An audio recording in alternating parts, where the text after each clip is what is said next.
Então, nós tivemos essa aula na última terça-feira, né, sobre os mecanismos interiores. E eu particularmente achei muito interessante. Queria saber se alguém gostaria de comentar alguma coisa sobre, se ficou alguma dúvida ou algum ponto que alguém gostaria de comentar ou refletir um pouco mais. E, se não, a gente dá continuidade. É que foi muito profundo, né, Cris, o tema, né, de terça-feira passada, né? Sim, Então, assim, fica até meio difícil fazer uma análise, né, porque tocou bastante a gente, né? Tocou o próprio íntimo de nós, né? Que sim, a gente, cada um conhece as suas verdades, né? As suas, como se diz, as nossas sombras, né? Então, ela tocou muito profundamente, muito, né, no nosso íntimo, nos nossos defeitos, né? Que fica assim bem complicado fazer um resumo, né? sim, Porque quando coloca a gente na parede, que a gente tem que assumir as nossas próprias responsabilidades com nós mesmos, com os nossos defeitos, com as nossas sombras, aí sim, fica meio complicadinho, né? Fica bem difícil fazer né? sim, Porque tira muito a gente de fora, né? E entra muito na gente, então fica uma coisa muito assim, né? Muito íntima, né? Muito tira, né, a gente de fora de tudo, né? Porque não sim. tira essa cortina da gente, né? Tira essa cortina, tira essa coisa. Então ela fica assim muito limpa, muito profunda, né? Sim, é interessante esse teu comentário e foi isso que eu senti também, né? Eu acho que é um assunto que a gente devia escutar duas vezes, três vezes, porque a partir do momento que isso encaixa, é realmente um aprendizado muito grande, né? Como tu falou, a gente realmente sai de olhar para o exterior e mergulha dentro de si, né? E é como se a gente estivesse nu diante da gente mesmo. Acho que essa é a grande questão, vendo a verdade realmente do que é, né? Mais alguém, gente? O Jorge chegou, né? Boa noite. Serviu para abrir nossos olhos, né, Cris? Sim, verdade. Eu ainda vou assistir, tá, Cris? Porque terça passada eu estava no hospital e Sim. não consegui me organizar durante essa Não, semana. Mas não tem eu vou problema. assistir. Eu acho que essa ferramenta que o Zoom tem, né, é muito prática e está lá disponível para todo mundo. Nossa, é um ganho muito grande para todo mundo, né? Porque a gente poder ouvir na hora que quer, poder repetir, poder voltar, refletir, e é muito melhor do que a gente estar preso só ao vivo, né? Isso traz muitas possibilidades, mas é isso. Mais alguém? Então vamos em frente. A gente falou sobre esse slide, né? Mas eu vou repetir, porque ele diz assim: a vida com todas as suas forças está pronta. Então, isso quer dizer o quê? Que tudo que está ao nosso redor, as circunstâncias, a parte da natureza, tudo, né? Quando ele diz todas as suas forças, né? Tudo que a vida nos apresenta está pronto, só esperando que a gente se transforme, que a gente transforme essas sombras que todos nós temos, né? E essa vida que é Deus, que permeia tudo, ele nos impulsiona o tempo inteiro, nos dando essa oportunidade que a gente tanto conversa, né? Todos os dias, todos os momentos, todas as circunstâncias da vida, seja a gente achando que está sofrendo, que tá feliz, ou que está sendo ultrajado, que não é merecedor, porque tudo isso passa pela cabeça da gente, né? E de todos nós, mas a vida está pronta, né? Só esperando que a gente olhe de um outro ângulo, que caminhe para o altruísmo, encontrando a verdadeira paz, que é a de estar irmanados. E quando ele diz estar irmanados, e a gente vai falar da prece depois, né? e na próxima aula, mas também sou eu que vou falar, nós, né, porque eu só estou aqui conduzindo, quando ele diz estar irmanados, é a gente deixar de se ver como uma unidade solo, né, sozinha. Nós somos irmãos, e não é uma metáfora ou qualquer coisa parecida, nós somos todos filhos de Deus. E por esse comportamento egoísta que nós temos, é que a gente vive em luta, né? Então, a gente olha o outro como um adversário o tempo inteiro. Então, nós não nos sentimos irmanados. Isso vira uma utopia, né? Nós não temos esse sentimento, a gente não vive esse sentimento. E isso começa quando eu começo a olhar para o meu irmão, seja ele quem for, com compaixão, olhando cada criatura dentro do seu problema, da sua situação, com bondade, entendendo que cada um dá o seu melhor. E quando eu começo a ter essa percepção de ver o outro realmente como meu irmão, esse objetivo fica mais próximo, né? E ele diz ainda, não fostes criados para o exílio, e sim para a comunhão com todos os irmãos. Então, a gente aqui insiste em viver, achar que o mal do outro, ou o sofrimento do outro, não nos afeta em nada. E é uma ilusão, né? Porque se nós somos uma unidade, se nós vivemos numa complexidade, não tem como a gente achar que o que acontece com o outro não me afeta. Só um pouquinho, gente, eu vou desligar aqui o WhatsApp, porque ficou ligado, daí fica fazendo barulho na gravação.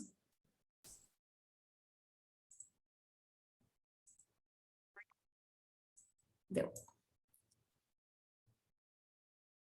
E então é isso, né?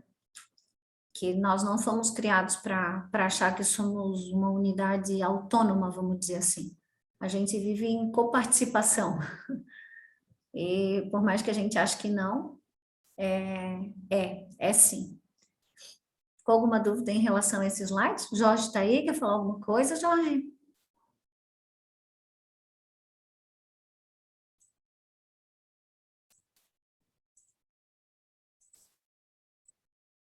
Ah, o Jorge caiu, agora que ele está voltando. Jorge dormiu, Cris. Não, ele caiu, agora que eu vi que ele entrou de novo. Às vezes nós ficamos dormindo, hoje é ele. Boa noite, Jorge.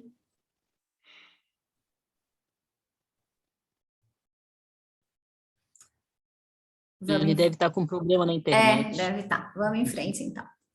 E ele, para finalizar, deixa eu ver se ainda tem mais um. Ô, Cris. Oi. Eu só queria fazer um rápido comentário, se me permites, né? Com certeza. Para mim, né? Não sei para os demais, mas para mim essa é a parte mais complexa ainda dessa nossa evolução. É olhar, né? Olhar o outro como um irmão. Eu confesso a vocês que eu não tenho essa capacidade ainda, sabe? De me doer, sabe? Então, eu não sinto essa coparticipação, entende? Sim. Entende? Eu não me sinto ainda assim. Mas eu acho que nenhum de nós se sente, né, Helena? Ele dá um caminho, né? É um caminho para a paz, para a felicidade, mas a gente está percorrendo esse caminho. Né? Não, mas eu queria completar dizendo que eu penso, né, que quando a gente conseguir esta proeza de olhar todos como irmãos, de amar a todos, nossa, acho que todos os problemas se acabarão, né? Os nossos e os de todos, né? Principalmente os nossos, porque não vai haver mais raiva, não vai haver mais rancor. Nossa, né? Eu acho que vai ser Sim. Então, eu acho que essa é a grande meta. No meu entendimento, essa é a nossa grande meta. Só isso que eu queria completar. Não, perfeito, perfeito. E é bem isso, só que assim, ó, a gente precisa, no meu entendimento, né? A gente precisa olhar isso como um caminho, que a gente vai ter que trilhar, não tem escapatória, porque nós vamos ter que chegar, nós vamos ter que voltar para casa, né? E nós não fomos feitos para o sofrimento. E a gente já estudou tudo isso sobre a queda e tudo mais. Então, nós somos seres perfeitos, filhos de Deus. E por contração, a gente acabou caindo, né? E vivemos nesse egoísmo, né? E o que... Mas assim, ó, eu penso assim, eu não posso, nesse momento, olhar lá no final. Porque a gente sempre fala, né, que não dá para olhar, chegar num ponto. Mas assim... quando eu começo no meu dia a dia com pequenos movimentos de positividade em relação a mim mesmo e ao outro, eu estou seguindo esse caminho. Concorda comigo?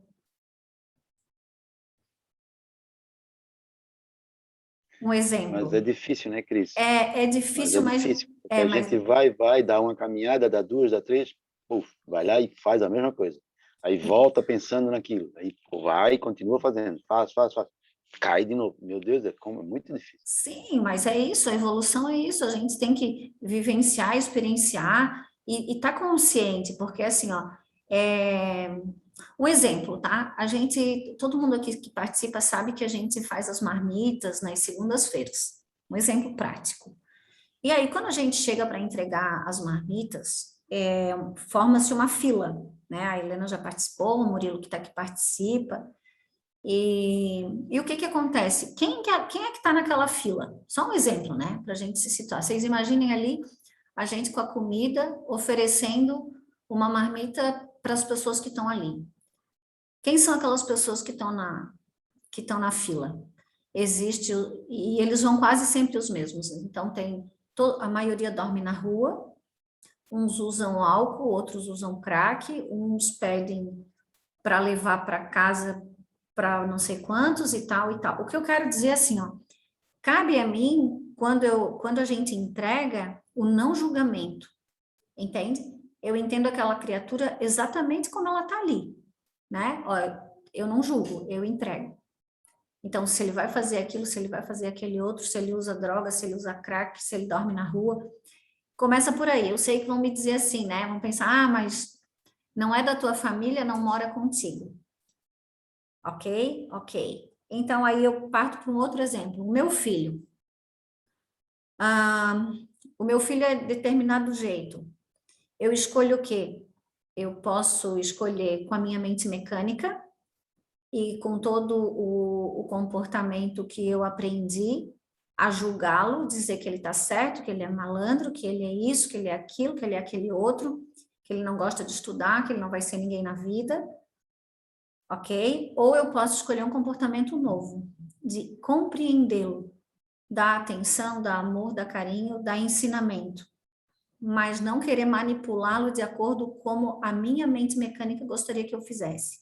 Ou seja, que o meu pensamento, com o meu condicionamento, gostaria que eu fizesse.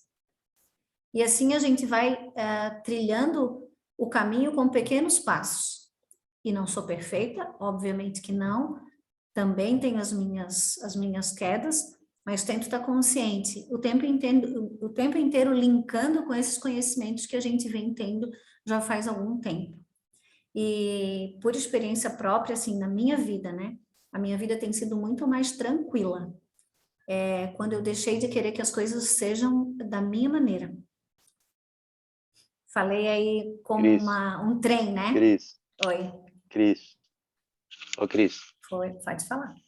Mas o difícil é não julgar, né? Por que é difícil não julgar? Agora eu vou partir para pergunta Quando tu te pega a pensar, tu já tá julgando? Tá, mas aí vamos aprofundar esse teu pensamento. Por que tu acha que é difícil não julgar? O que está por trás disso? Não sei te dizer, não sei te responder. Mas vamos pensar junto, porque o pensamento de um normalmente é o pensamento da maioria, né? Como todos nós aqui, a gente não está aqui para apontar o dedo, né? Eu aqui com o Carlinhos, mas sim a gente aprender com essa situação. O que está por trás de uma necessidade de julgamento? O que eu me acho quando eu julgo o outro? Melhor do que o outro? Melhor, né? Se eu julgo, eu tô achando que eu sou melhor. Então, eu tenho o que aí? Eu tenho arrogância, né? E a gente já sabe que a arrogância aí tem vários níveis, né? De intensidade, vamos dizer assim. Mas se eu parto do princípio que eu sou melhor que o outro, então eu posso julgar, eu tô me achando melhor, eu sou arrogante, já é um ponto. Então, a gente tem aí arrogância. O que mais que a gente tem por trás desse julgamento?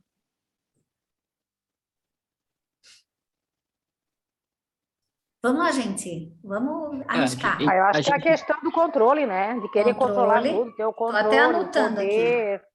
Controle, que mais? Egoísmo, né? Egocentrismo, de achar que tudo tem que Egoísmo, girar em nossa volta, tem que ser do jeito tá, que a gente quer, né? Olha só, na verdade, assim, eu se achar o Todo-Poderoso e todos têm que fazer a tua vontade, né? Então, tá. acho Então que já temos tá aqui tudo 4 interligado, né? E eu acho, principalmente, a falta de amor pelo próximo. também, ok. Quem mais?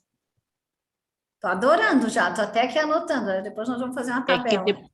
é que depende da situação, a gente se sente com medo também, né? E é Medo. normal que a gente reaja julgando, mas a gente, Uhum, no certo, deveria analisar, não julgar, mas como a tá, nossa mente não é correta, então a gente vai para o julgamento, né?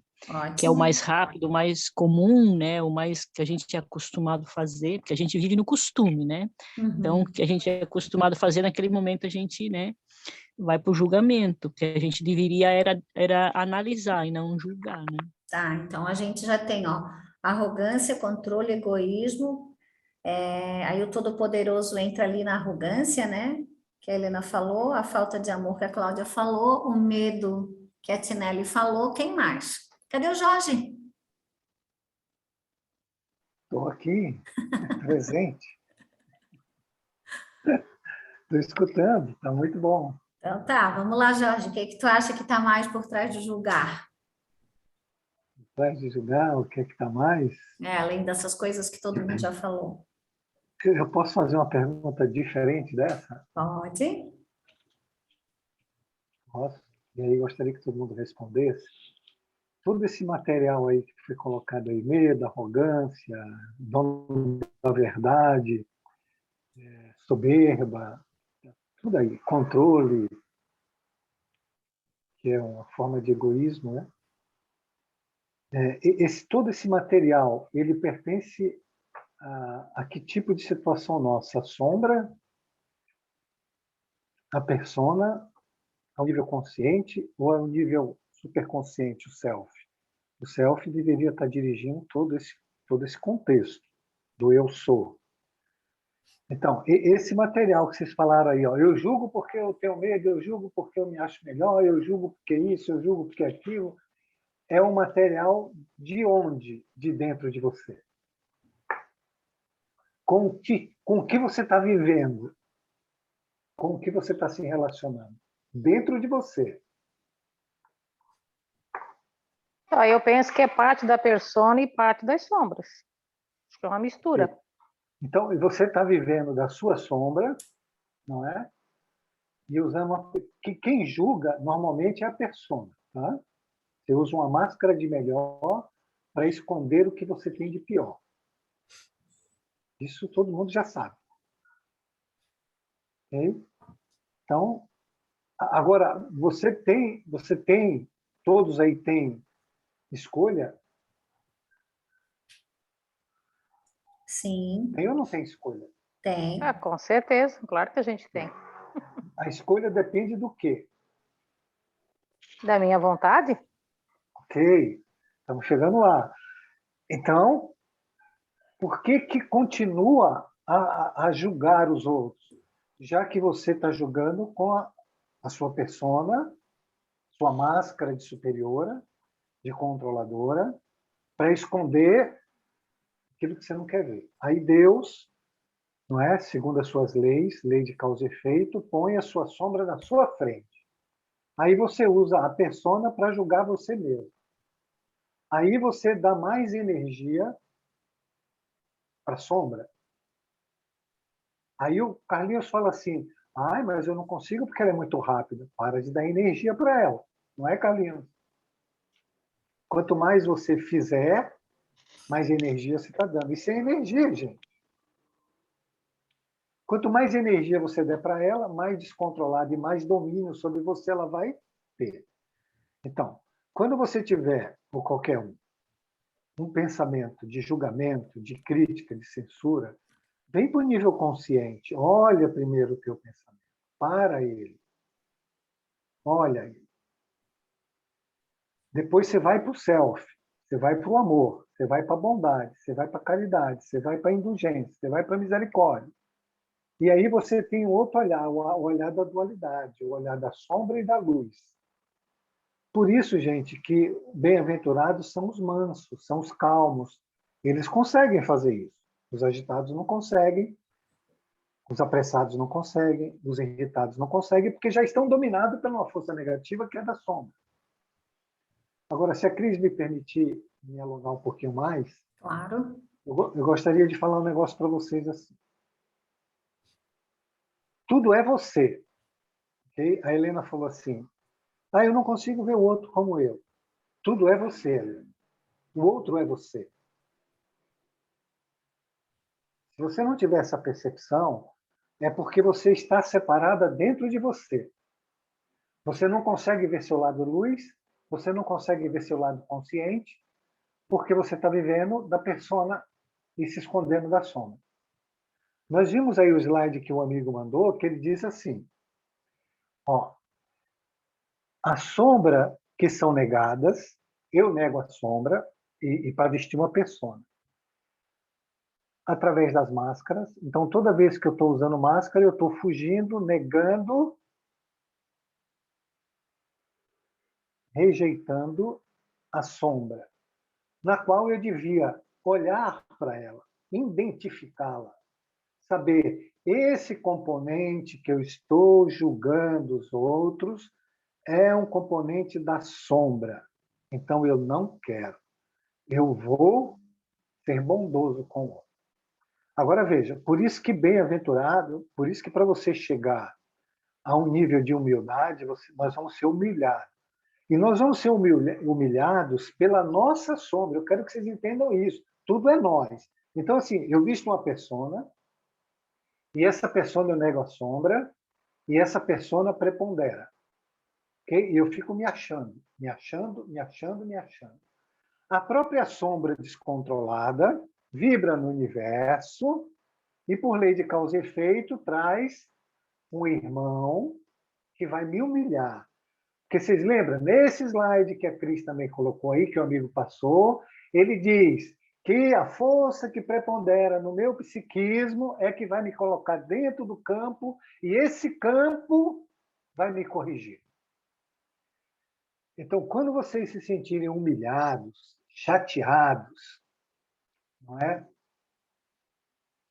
Olha, será a maior força de atração, o maior defeito a ser corrigido do campo que você propicia. Então, se você for arrogante, a tua sombra, você veste a máscara de arrogante, mas a sombra se movimenta e essa força que vibra vai trazer alguém que vai te humilhar para você perder a máscara. Mas quem está fazendo isso é você mesmo. Porque você deu força para a sombra. Porque você está negando a sombra. Porque você está fugindo da sombra. Porque você não quer identificar em você mesmo aquilo que você tem que corrigir. Então, os exaltados serão humilhados por você mesmo. Está aqui nessa foto aí, ó. Tudo é você.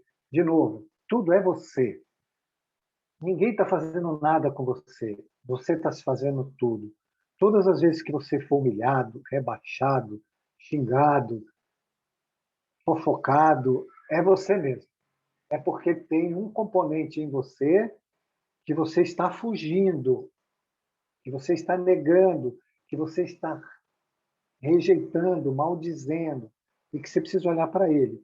Isso quer dizer que você está separado do todo. O todo, você só pode ver o todo a partir do self. O self tem o controle do ego, que tem o controle da sombra, que tem o controle da persona, que tem o controle do ânimos e da ânima. Então, que o Jung classificou como os arquétipos primordiais. Então, assim, se você está dominado pela sombra e você não consegue ter uma visão, é porque você está na persona fugindo da sombra.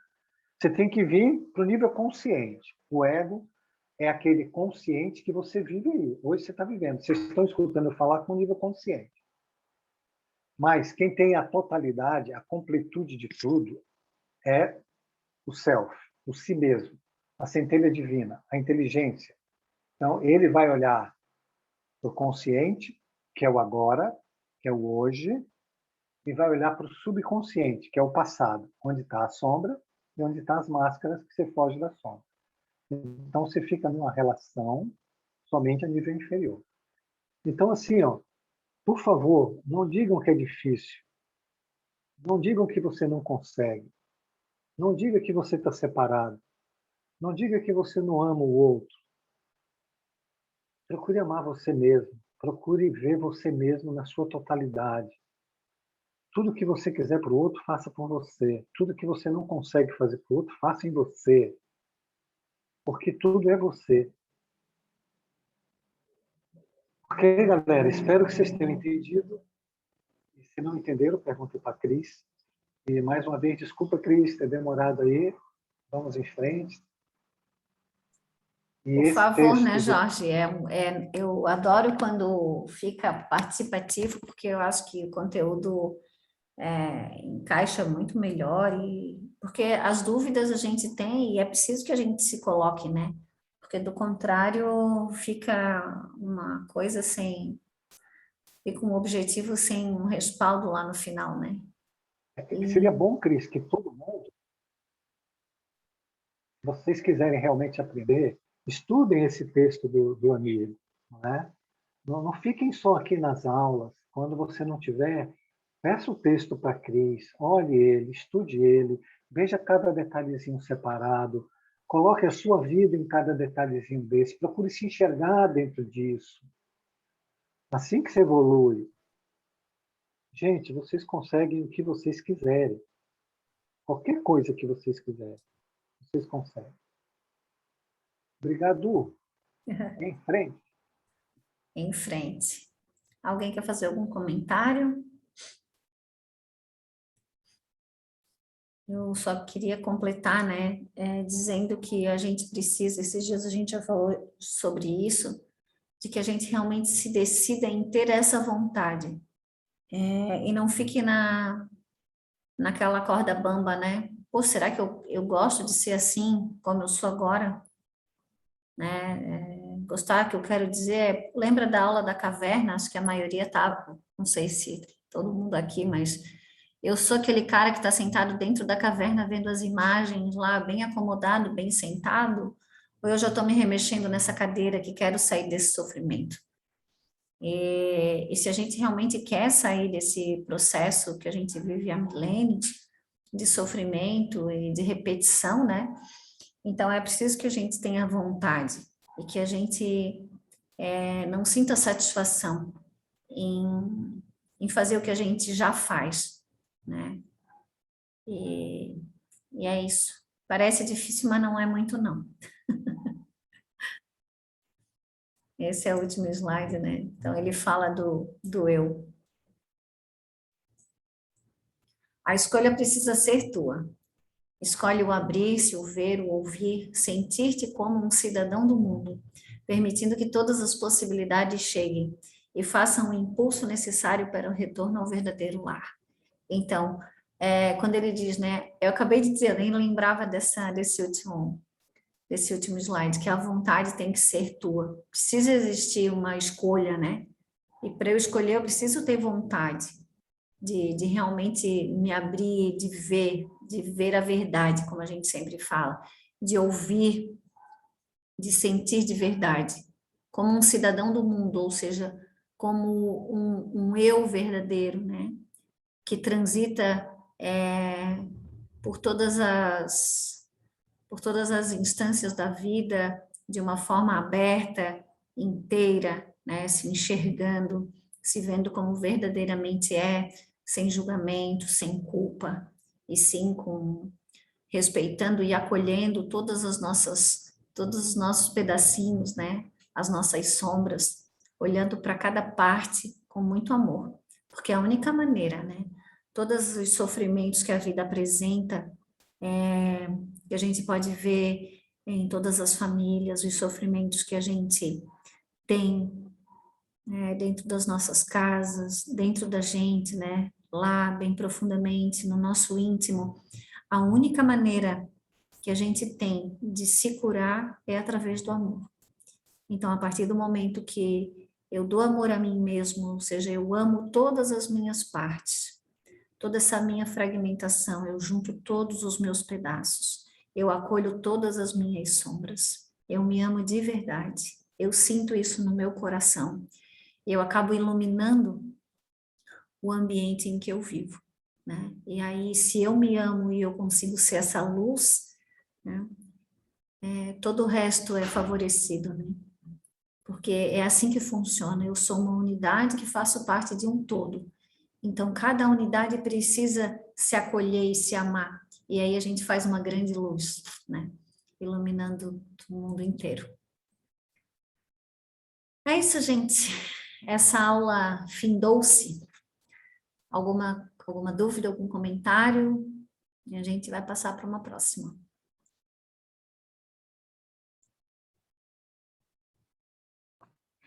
A gente é tudo errado mesmo. Fazendo um balanço, né? Vai ter que arrancar da gente muita coisa aqui para assim, a gente se endereçar, né? Essa foi boa, Tinelli.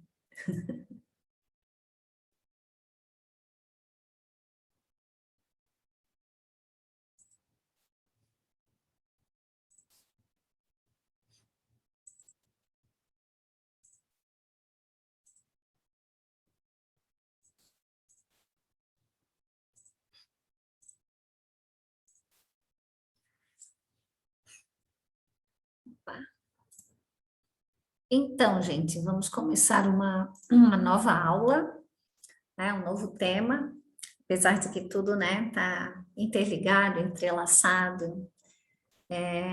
A gente vai começar a falar da prece. Né? O que é uma prece? Como que funciona, né? Ou como deveria ser? E eu resolvi já no primeiro slide colocar uma fala do Pietro Baldi para que a gente realmente reflita um pouco sobre essa frase, o que ele diz aqui, né? Para que então a gente vá vendo todo o resto e vendo como que a gente vivencia esse poder, né, que é a prece, essa oportunidade que a gente tem de ter contato realmente com Deus dentro da gente. Então ele diz assim, que a prece, a elevada e verdadeira prece, não exige, não julga, não aconselha, nem pede.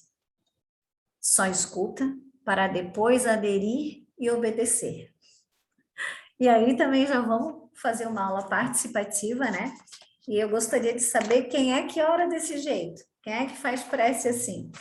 Alguém aqui é evoluído o suficiente para fazer uma prece assim?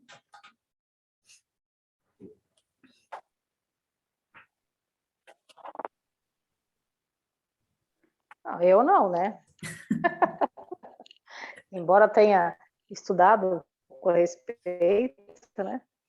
Mas é bem interessante, assim, que um curso do Dr. Maurício Crispim, ele fala, né? Que parece que a gente precisa pedir alguma coisa para Deus, como se Deus não soubesse as nossas necessidades, né? Sim. Mas é isso. Estamos no caminho, tá? Já estamos, mas com certeza não é essa prece que a gente ainda consegue fazer. Né? E às vezes até a gente conversa, né, Cris? Que às vezes eu fico até conversando com a Cris até essa semana, né? Eu fico pensando assim, gente, se tudo vai acontecer, né? Como tem que acontecer, por que a gente reza, né? Para que pedir, né? Às vezes eu fico com essa dúvida, sabe? Mas enfim, só um comentário tolo aqui. Não, nenhum comentário é tolo, né? A gente precisa compartilhar o que vai no coração da gente. E sem medo, e isso é importante, né? Porque traz um alívio. E é como eu falei anteriormente, às vezes é a dúvida de mais pessoas, né? Mas, em contrapartida, se é que eu posso falar mais uns segundinhos, né? Pode. Quando a gente pergunta, quando a gente questiona, né, a Deus, e questionando, falando com Deus, bem a respeito disso, assim, logo em seguida vem a resposta, né? Que meu neto fez um tratamento essa semana que tinha que usar um colírio, que todas as crianças gritam, que tem que amarrar, aquela coisa toda. E a gente naquela tensão, eu penso que eu me dediquei na oração, mas assim, pedindo né, misericórdia, né? E ele tirou de letra. Uma das únicas crianças que aplicou o colírio sem grandes transtornos, então, é isso que eu digo, assim, a coisa vai acontecer, mas acho que quando a gente reza, a prece, ela ajuda a suportar melhor, né? Eu fiquei imaginando o seguinte, assim, sabe? Tipo, você tem que fazer uma viagem, né? Então, tu vai escolher de que forma tu tem que fazer essa viagem. Se é bem Sim. motorizada ou não, né? Acho que é basicamente isso, né? Então, a prece, ela auxilia, né? Ela dá força, né? Para suportar, para passar aquela aprovação. Porque que tem que passar, tem, mas existem diversas formas de passar, né? Sim. Mas é isso. Achei que fugi um pouquinho da tua Não, pergunta, mas tá tudo certo. eu obtive a resposta, né? Da necessidade da prece, entendeu? Sim. Objetivo, né? Na verdade, não há prece sem resposta, né? Independente de quem a faça, da forma que faça. Mas o que eu queria provocar, a reflexão que eu queria provocar, é que, assim, a prece, essa prece que ele fala aqui, que é a que não exige, que não julga, que não aconselha nem pede, a gente já falou muito do evoluído, do involuído, né? É um termo que o Baldi usa bastante. Então, assim, o quanto a gente reflete na forma de a gente orar, ou seja, na prece que a gente faz, a gente imprime também na prece a forma mental que a gente utiliza na vida, né? Isso é um fato. Então, tudo pede uma reflexão do como eu me movimento na minha vida, né? Que tipo de mente eu tenho? Qual é essa minha forma mental? Eu sou uma pessoa controladora? Eu quero exercer controle em tudo? Que tipo de prece eu vou fazer? Eu vou ordenar a Deus. Eu vou dizer, olha, Deus, eu quero que tu faça isso, isso e aquilo, né? Então, é o tipo de prece que o petitório que meio que quer mandar em Deus. E a gente quer fazer isso, a gente quer que as coisas sejam da maneira como a gente gostaria. Então, vocês compreendem o que eu quero dizer? Eu imprimo na prece também a minha maneira de viver. Então, eu quero mandar em Deus. Eu quero que seja do meu jeito. Por quê? Porque eu não confio na lei. Às vezes eu desconheço, como a grande maioria desconhece, essa lei que rege, que permeia o nosso mundo e todo o universo e que nos leva para frente, independente do sofrimento que a gente acha que é um sofrimento ou não, e aí todos os acontecimentos são benéficos, são para promover o bem, mesmo que não seja aparente, né? Isso a gente já conversou bastante. Mas então que a gente fique com essa visão de uma prece elevada. E aí a gente vai conversar, claro, vários slides aí para frente sobre isso, né? Então, uma coisa que a gente já sabe é que não existe prece sem resposta e que existem várias maneiras de orar, né? Uma delas é essa, que deveria ser que deve ser o nosso objetivo, de chegar a conseguir fazer uma prece desse nível, vamos dizer assim, né?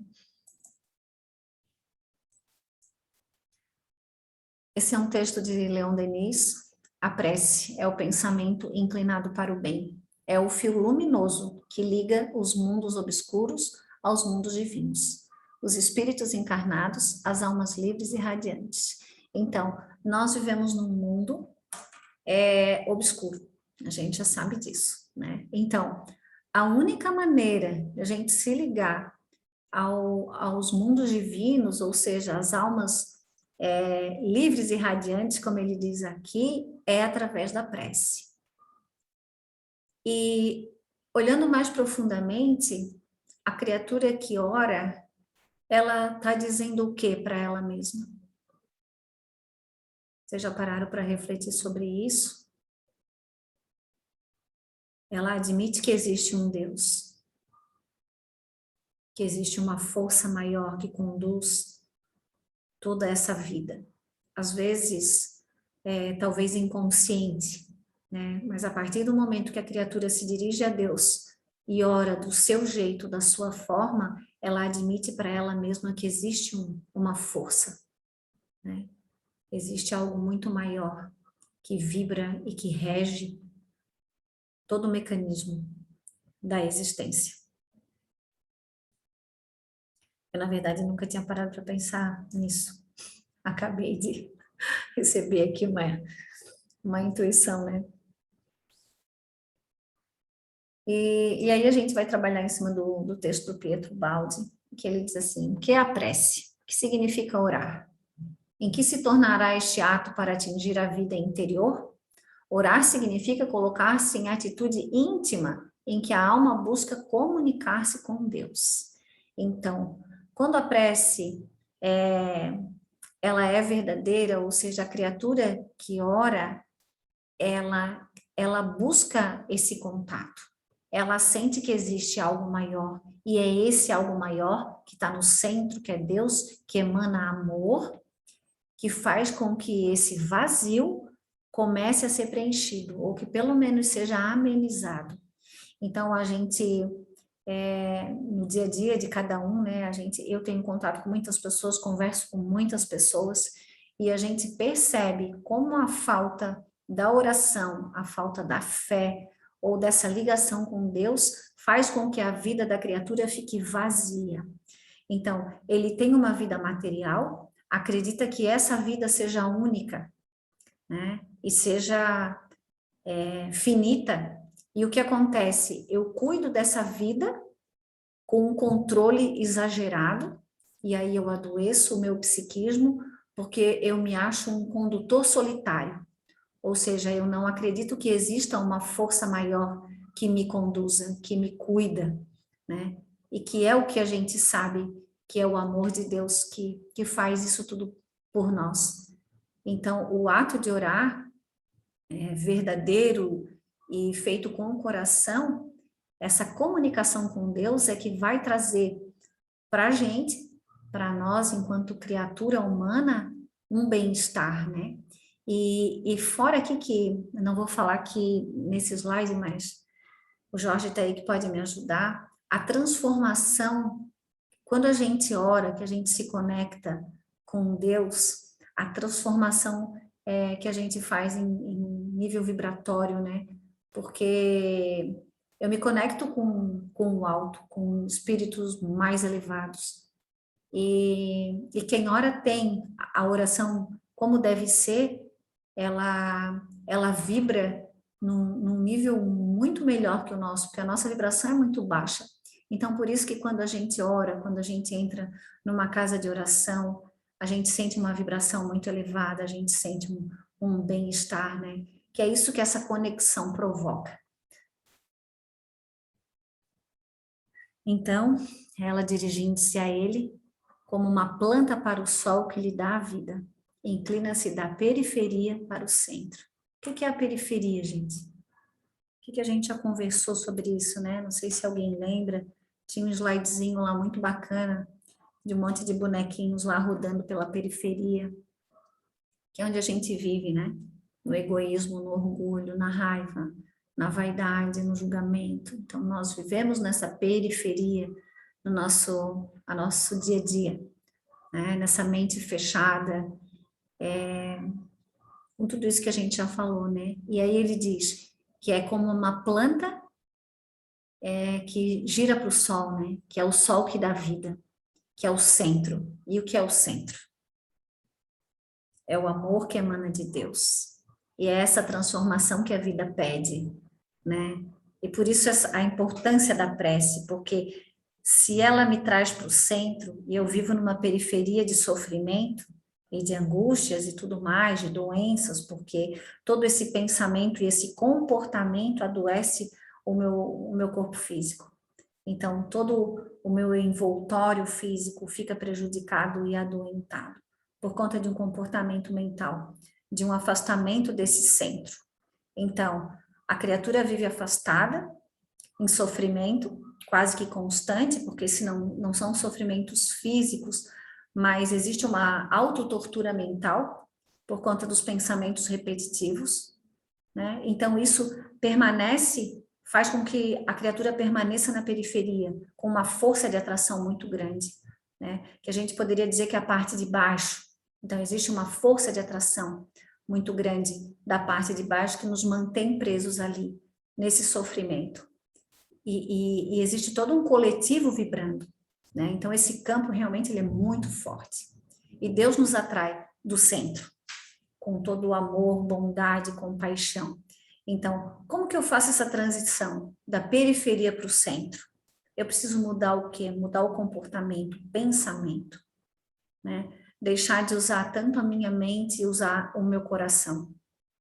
Porque nós já sabemos que essa mente é completamente condicionada, né? Mecânica, e com todos os seus cinturões de imagem que não permitem com que a criatura vá à frente e vá para o centro. Mas o centro também tem uma força de atração muito grande, que é esse amor. E quando a gente começa a experimentar, a gente sente um bem-estar muito grande. E aí a gente volta à prece, né? A prece é um condutor, vamos dizer assim, né? É a forma com que a gente consegue sentir de uma maneira mais intensa a atração desse centro, que é o amor. Então, por isso que a gente fala o tempo inteiro, precisa estar desperto, precisa estar vendo o tipo de comportamento, que eu não devo julgar, é o meu espelho, sou eu mesmo. Tudo isso com qual objetivo? Que a criatura se desloque dessa periferia para o centro, né? Desse sofrimento para a felicidade, né? E essa felicidade verdadeira e não passageira. Eu engatei aqui agora uma marcha e fui, né? Alguém quer falar alguma coisa? Jorge? Oi, Cris, assim, ó, esse centro que você se refere é o próprio, o que a Joana de Ângeles chama na psicologia analítica do self, Sim. que é o si mesmo, e que é o superconsciente. É tudo a mesma coisa. Por que o centro é melhor? Porque o centro ele consegue ver toda a periferia. Mas quem está na periferia tem uma visão só daquele pedacinho que ele está se relacionando. Por isso que a gente tem muita dificuldade de ver a totalidade, a completude que nós mesmos somos. A prece, como o professor Baldi está colocando aí, ela leva o ser para esse centro. Então, não é uma prece labial, onde você usa a mente, porque a mente é uma periferia. A mente ela vai transmitir os conteúdos que estão na sombra, no subconsciente, do passado. Então, é algo que você vai em direção. Quando a gente fala aqui várias vezes, quando você fizer uma prece, traz o pensamento, traz a percepção, traz o sentimento, tudo para o coração. E fique lá. É exatamente isso, é buscar a relação, não mais com a periferia, mas com o centro, com o self. E isso aí pode ser feito, por exemplo, quando eles falaram antes, olha, o julgar para mim é ruim, porque você está na periferia, não é? Mas eu não consigo parar. Mas se você parar em qualquer momento e você fizer uma prece, você vem para o centro. E aí você ganha um tempo maior para fazer a tua escolha. Então, você não precisa nem fazer uma prece, é só sentir o seu coração, se relacionar com ele, ter uma ressonância com o seu interior, com o seu self, com o seu centro, com Deus imanente em você. Então, ou com a sua parte imanente, e você também tem a parte transcendente. Então é isso, você fazer isso o dia todo o tempo, permanentemente, continuamente. Ficar no movimento. Não é você fazer só de vez em quando você tem um problema. E quando você não tem um problema, você não faz mais. Não, é o dia inteiro. Você teve um pensamento ruim, vai para o seu centro. Você teve um sentimento que não é bom, vai para o seu centro. Você identificou que aquilo é sombra, que aquilo é ruim, é inferior, é negativo, vai para o seu centro. Então, é se colocar no movimento e continuar no movimento. Por favor, entendam isso. Não é para fazer só de vez em quando. Não se permitam ficar com pensamentos ruins. Você pode ter pensamentos bons, depende de você. Foi só para você tomar uma água aí que está muito bom. É em frente. Então, e isso tudo que o Jorge acabou de falar é um exercício, gente, porque assim, ó, a partir do momento que a gente vai experimentando, vai trazendo uma alegria e uma paz. E aí a gente quer mais, né? Não vamos entrar aqui na questão de, dá prazer, né? Não é aí que eu quero chegar, mas assim, eu acho que a vida é maravilhosa nesse sentido de se a gente está consciente e percebe inclusive as mudanças físicas, né? Porque se a gente experimenta uma vibração bacana por alguns dias, isso é notório, né? Acho que, não sei se só eu sinto, mas a partir do momento que tu tem contato, ou tu tem um pensamento que baixa a tua vibração, eu já sinto direto, assim, eu sinto no meu cardíaco, parece que dá aquela travada, né? E eu sinto já mal-estar físico. Então, a gente vai se acostumando com o que é bom também, né? Não sei se alguém mais tem esse tipo de reação, mas comigo é sempre assim, sempre acontece. E então ele ainda diz que a prece é, pois, a posição espiritual orientada neste sentido, aquela que o eu humano assume, desculpa, quando procura pôr-se em contato com o eu do universo, com a infinita consciência cósmica do todo.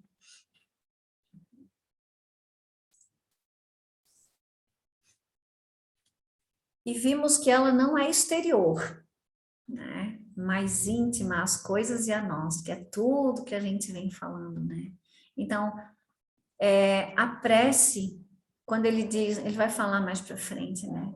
Esse momento que a gente se dá de sossego, de sentar, se colocar num lugar tranquilo, fechar os nossos olhos e mergulhar no nosso íntimo, né? Sentindo o nosso coração. Essa é a verdadeira prece, né? Não é essa prece repetitiva. E eu sei que aí alguns vão dizer, poxa, mas eu só sei fazer de um jeito ou de outro, e ok, né? Nenhuma prece fica sem resposta, e cada criatura ora de acordo com a sua forma mental. Então, se a gente vai evoluindo, tudo evolui junto com a gente. A forma com que a gente ora, a forma com que a gente vê a vida, e é um conjunto, né? Não tem como a gente fragmentar isso tudo. Então, eu não sou uma pessoa na hora que eu estou orando, eu não sou uma pessoa na hora que eu estou aqui conversando com vocês, ou na hora que eu estou no meu trabalho, né? Esse é um fato. Então, do contrário, não teria o porquê. Então, a gente evolui num conjunto, né? A Cristiane é um conjunto, a Tinelli, a Helena, e aí a gente vai evoluindo nos vários campos da vida. E a oração é o reflexo disso também, né? Então, ela precisa ser íntima, para que então a gente chegue num determinado ponto, como lá no primeiro slide, né? Que é a oração que não pede, que não julga, que não exige, que sim ouve. Mas para isso, o que a gente precisa para chegar lá naquele patamar, vamos dizer assim, né? Eu preciso desenvolver o quê? Eu preciso desenvolver a minha consciência, né? Eu não posso querer fazer uma oração, como sugere o Pietro Baldi, com uma mente mecânica como a minha, né? Que está ali obtusa, né? Negligenciada pela minha consciência, porque é assim que funciona, né? Nós nos negligenciamos e vivemos uma vida de repetições, e sem a gente realmente se autoconhecer. Depois de tudo quanto dissemos, podemos compreender que a verdadeira prece não se dirige ao exterior, mas ao nosso interior, e que, se ela se dirige para o exterior, o faz por concessão à materialidade humana, que tem necessidade desta via mais longa. Mas para a alma que evolui, vai se tornando irreal como ilusão psicológica. Então, nossa vida é muito mais material do que espiritual. Nós não temos ainda a capacidade de viver a vida material dentro das suas necessidades, ou seja, trabalho, né? Alimentação, rotina, o que todo mundo vive, mas tendo uma consciência diária, constante, que somos espíritos. Então, nós não temos essa compreensão. Nós vivemos uma vida mecânica e automática, fazendo as coisas sem reflexão. Isso aqui já falamos inúmeras vezes. E não temos essa consciência, né? Do eu espírito, do eu superior, do meu self, de quem eu sou.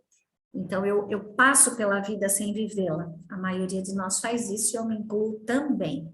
E qual é o nosso objetivo aqui? É mudar esse quadro, né, essa realidade, para que a gente consiga, nem que seja avançar um pouco nessa qualidade de vida. E o que é uma qualidade de vida? E aí fica também a reflexão. Tem qualidade de vida quem ou o quê? Né? Os bens materiais, eles são importantes a partir do momento que eles suprem as nossas necessidades. Depois disso, já não importa muito mais. Se eu vejo uma TV assim, ou assado, se eu ando num carro assim, ou assado, né? Então, o que importa realmente? É a minha forma de ver a vida enquanto espírito, né? E a prece, ela é esse caminho maravilhoso que me aproxima, mas que também me faz perceber que eu preciso estudar, que eu preciso conhecer. Porque se eu não conheço, se eu não estou desperta, se eu não estou consciente, que tipo de oração que eu venho a fazer, né? Qual é o tipo de prece? A petitória? E qual é a petitória?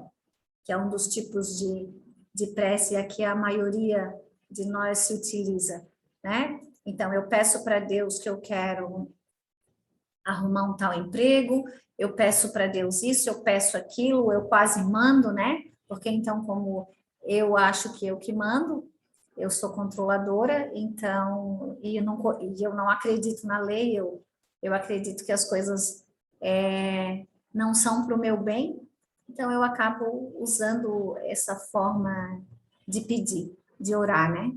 De pedir a Deus. E ele ainda diz que a prece é um anelo da alma, instintivamente ansiosa por reencontrar Deus. Corresponde a uma necessidade de evasão e de ascensão. Essa questão da evasão é tão interessante, né? Porque ele diz, corresponde a uma necessidade de evasão e de ascensão. Então, a gente quer se evadir do sofrimento e quer subir. Mas, ao mesmo tempo, a gente faz tudo ao contrário, como se a gente vivesse numa via contrária, né? Então, eu sei que o caminho é para a esquerda, né? Mas eu caminho para a direita querendo encontrar o que tem no caminho que vai para a esquerda. Então, nós queremos nos evadir desse mundo de sofrimento, queremos ascender, ou seja, queremos voltar à alegria, à felicidade perene, mas, em contrapartida, a gente tem uma forma mental que não nos favorece em nada. É a ânsia de luz que o cego busca, distendendo os braços, é o anseio pela felicidade e conhecimento perdidos. Então, dentro de nós pulsa essa força, que é o amor de Deus, que é o nosso self, como o Jorge muito bem falou. Então, esse encontro com a verdade, com o amor, é o que nos impulsiona na vida, né? É o que faz com que a gente sinta esse vazio existencial, porque a gente quer muito mais do que a gente tem materialmente. A gente quer vida, a gente quer luz, a gente quer alegria. Isso a gente encontra somente no amor de Deus. Do contrário, é tudo muito passageiro, né? Uma alegria que chega num dia de manhã e que no final do dia já não tem muita graça. É uma festa que eu quero ir num tal dia, a festa passou e já acabou. Então, são coisas que chegam e vão, diferente dessa necessidade, né? Desse anseio, dessa felicidade que a gente sente, mas está perdido, claro, porque está soterrado dentro de nós, por conta da queda. Vamos lá, gente. Fale um pouquinho.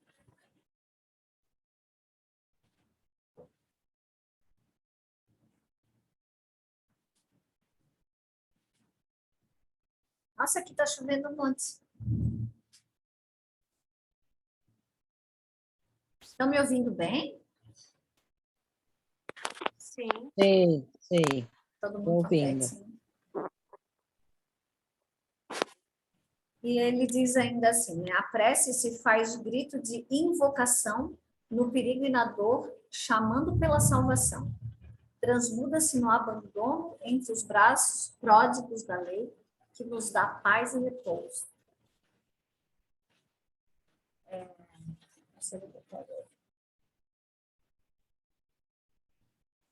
E quando ele diz assim, né, no abandono entre os braços pródigos da lei, que nos dá paz e repouso. Quem de nós confia dessa maneira na lei? Chegando ao ponto de se entregar, né, nos braços, sentir paz e repousar, tendo a certeza que existe um Deus, né, que emana amor e que tudo acontece de forma favorável para cada um de nós. Só que existe um grande problema que pode se dizer, né? Existe a resistência da criatura em acreditar que o bem é mal. Então, nós resistimos bravamente, vamos dizer assim, à lei. E essa resistência provoca a dor de uma forma mais intensa. Porque quanto mais resistência... Gente, estão me ouvindo? Acabou a luz, eu acho que não tem internet. Está todo mundo aí ainda? Alô?